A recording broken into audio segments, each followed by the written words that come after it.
Hello and welcome to BTG, Bridging the Gap, Strategizing for Student Success. My name is Marissa Bludorn. I am the founder, the editor-in-chief of BTG Magazine.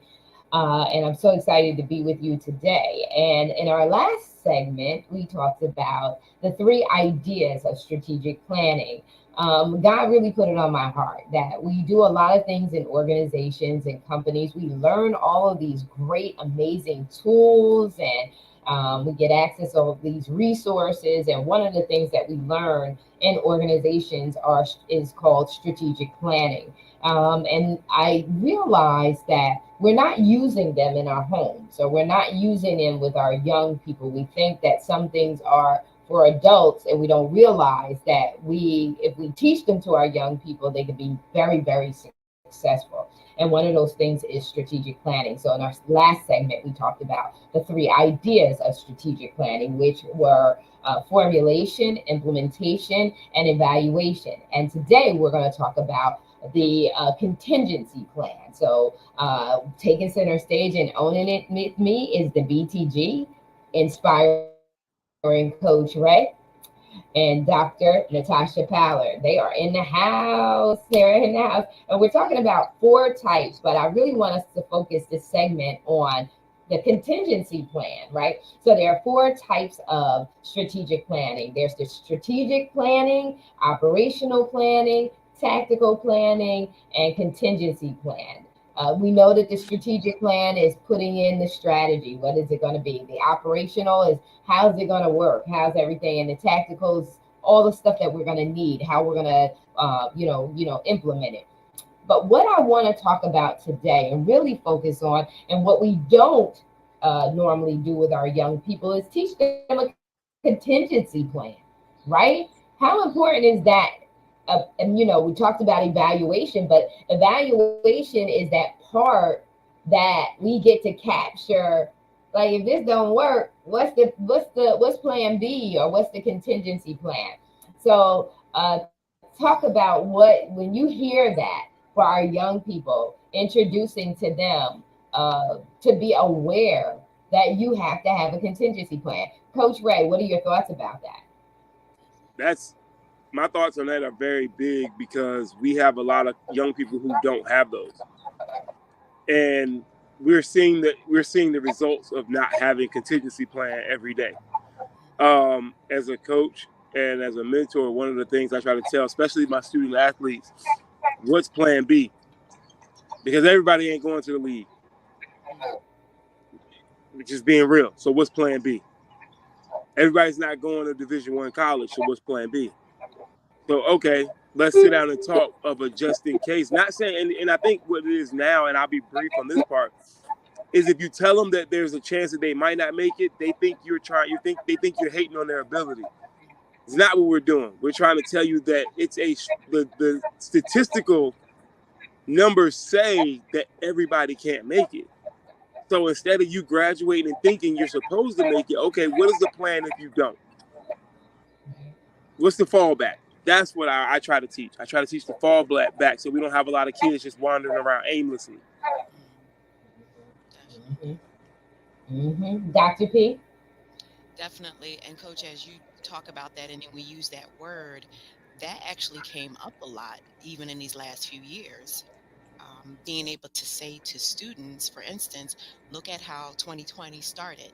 You, as a family, you, as a person, had to readjust and have a plan in place. So I think we started hearing that word more outside of what we call the workplace or the corporate setting because you saw that if you didn't have food, you needed to go to the grocery store. If you didn't have this, you had to think these things out. So it is really important that we're teaching them now that part of a contingency plan is to sit down and organize and plan for tomorrow. Because, like you said, coach, everyone's not going to make it to a Super Bowl ring possibility. But what are you going to do and what are you going to strengthen in you that's beyond that one ability that you like about yourself? Definitely not hating on that ability, but what else can you do because you're more than that one thing that you do. So a contingency plan is not shutting down a dream, is showing you that you're bigger than everything else that you think you have in you right now. We all can remember when we were 20 years old, we never thought we would probably be where we are now, because we know we can do so many other things. So teaching them that contingency plans just means that there's more to you, you're deeper than that. Let's go beyond that one thing and see what else you're really good at doing. And if you need to use that to strengthen up. And coach, even think about it like this: when you're talking to those students and those people that want to be big league, well, guess what? Those same people, when they retire, they become sports analysts and they become this. So learn how to speak, learn how to do business, do all these different things, so that even if you get to do that one thing that you're planning, the contingency plan is, if you get hurt, you know how to become something more, and you can still provide for your family. You can still do more than the one thing, so that you can continue with that money or that expertise that you had 20 years ago, 30 years ago, and now you're you're excelling in it. You get to excel because you had a plan to do more than just one thing. Mhm. Yeah. Mhm.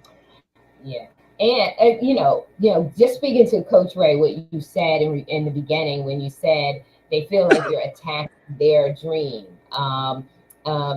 but it's wisdom, right? Out of a multitude of counsel, wisdom abounds.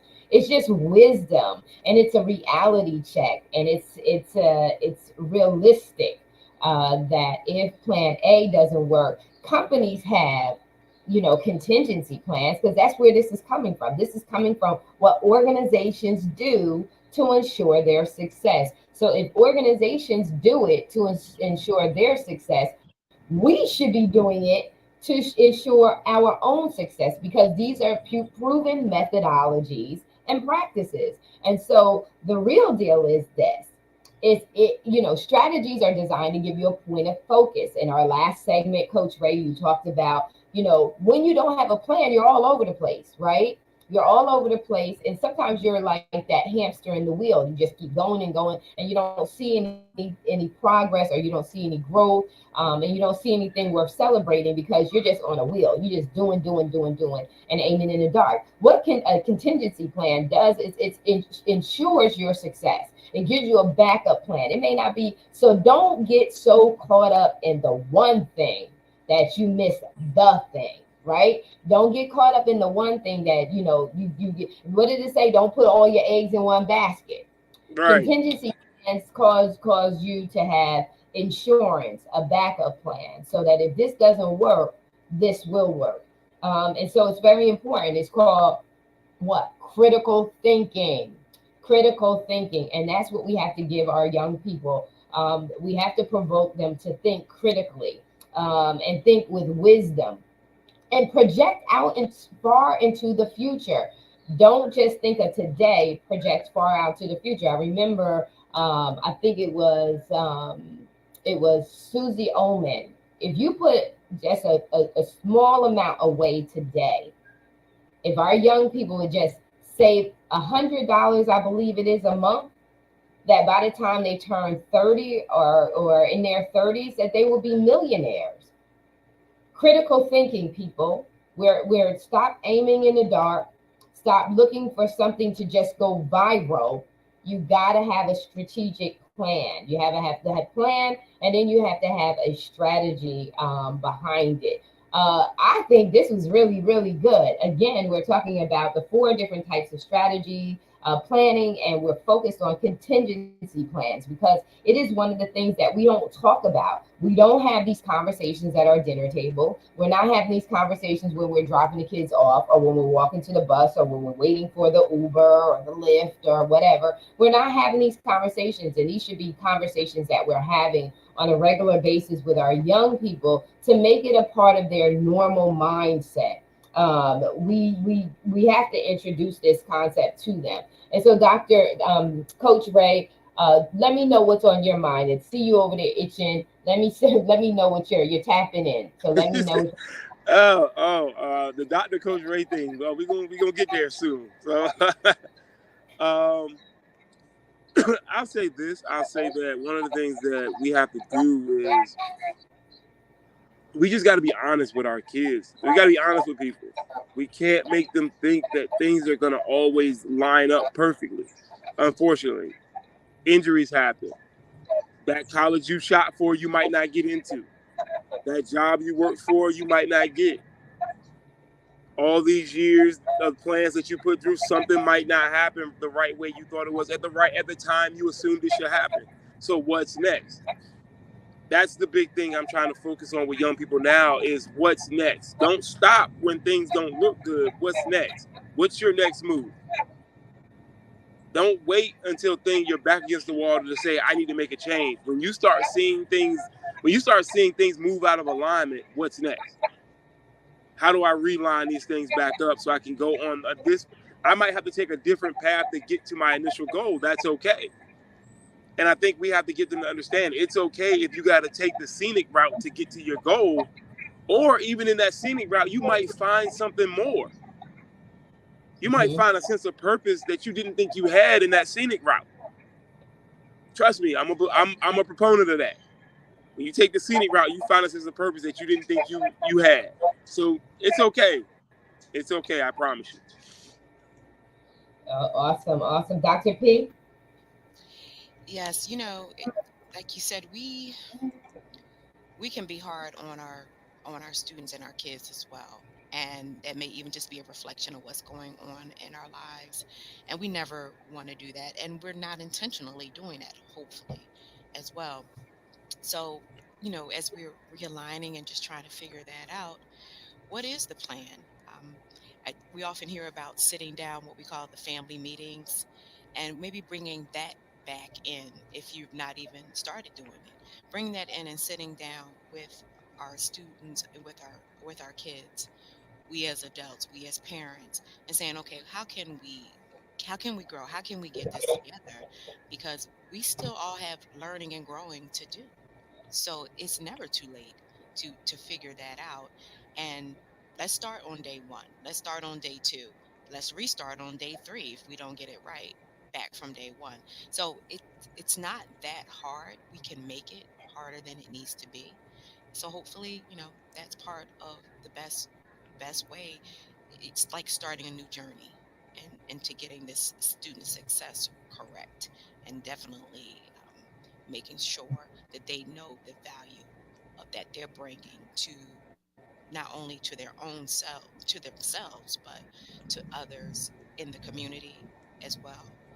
They are part of some of the change that can still come. So, being 16 years old, it doesn't matter. You can do just as great, mighty things as a 26, a 36, a 46-year-old.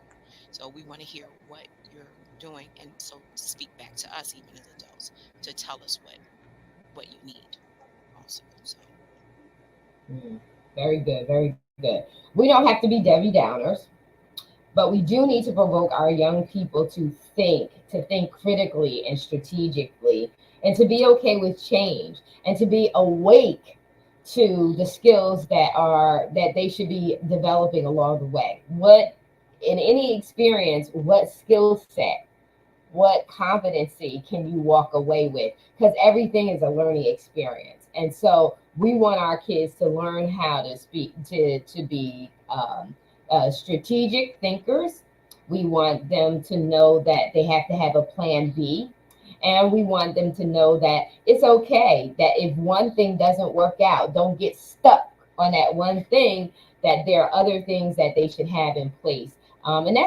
It's required that we do the exploratory and the evolutionary work that's required in finding that strategy, that contingency plan, because you got to know what else you love, whatever makes you tick or ticks you off or whatever. You got to find out what else is your joy, so that when the first joy you have doesn't go the way that you want it, you have something else that you equally desire and you equally enjoy that you can go and be in pursuit of. We are run out of time. This has been really, really good. And we have focused on the four types of planning: strategic, operational, tactical, and contingency. Our focus today was on contingency. We thank you so very much for being with us, and make sure that you watch the first part, because we're going to be talking about in the next part, because we're going to be talking about strategic planning for our young people and inviting them into that conversation so that they can start adapting it into their lives. We're out.